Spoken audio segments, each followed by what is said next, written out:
Hi, this is Bob with another story. Today's story is Bees, Bees, and More Bees.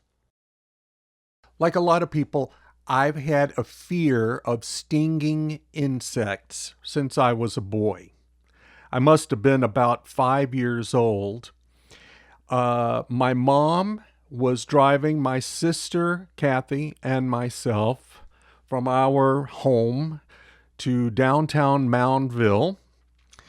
And it was that car we had, I think, was a Ford Fairlane from the 60s, maybe even the late 50s, but I think it was a 60s car.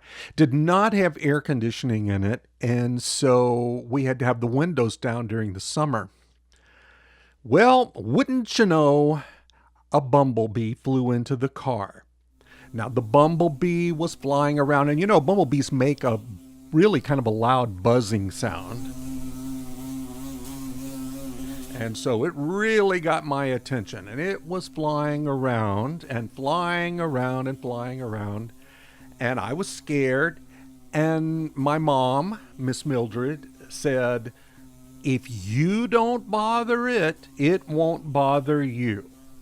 Well, anyway, I tried to stay calm. And by the time we got to Moundville, which was only about a 5-minute drive, it was very quiet in the car when my mom parked it. And she asked Kathy, she said, "Kathy, where's that bumblebee?"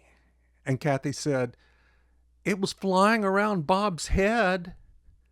Well, I didn't like that. I didn't feel it on my face, but I thought maybe it landed on my chest. It wasn't on my chest. It was on my throat. And when I bent my head down to look at my chest, the bumblebee panicked and stung me. I screamed bloody murder. I wanted the whole world to know that what my mother had just told me was not true. Mr. Roy Donald Davis was walking down the street and he wanted to know what happened, and I was crying, but I was able to get out that my mother was wrong about bumblebees. And that wasn't the only bad experience I had with the bumblebee. It was a nice spring day, and I had on a long sleeve shirt.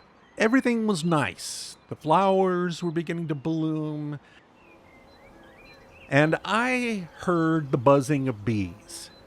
And then I heard the distinct sound of a bumblebee, and I couldn't find it anywhere. I didn't see where it was. All of a sudden, I started feeling the stinging pain on my arm, and what had happened was the bumblebee had flown up my shirt sleeve. And I was screaming bloody murder again. My mother came running out of the house. "What's wrong? What's wrong?" As if I could form a sentence to explain. But I grabbed my sleeve where the bumblebee was, and that thing stung me several times.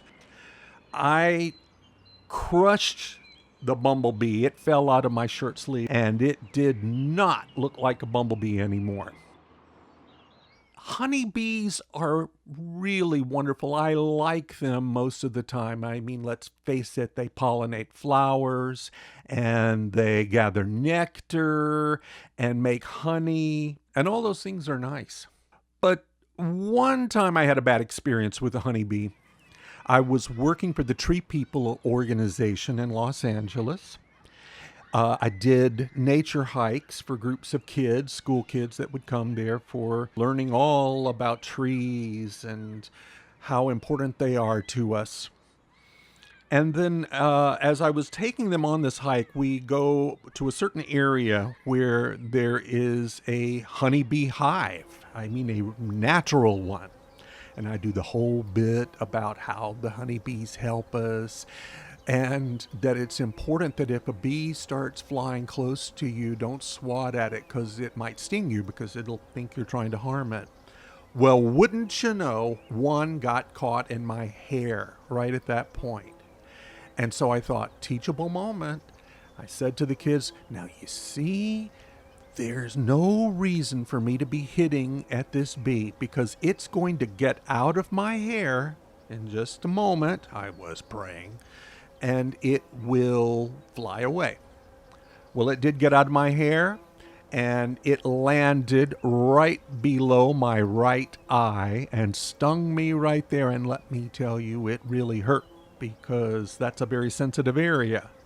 And the kids and the teacher were horrified.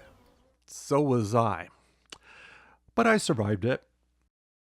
The moral of the story, boys and girls, is that when grown-ups tell you if you don't bother the bee, it won't bother you, don't believe them. Thanks for watching.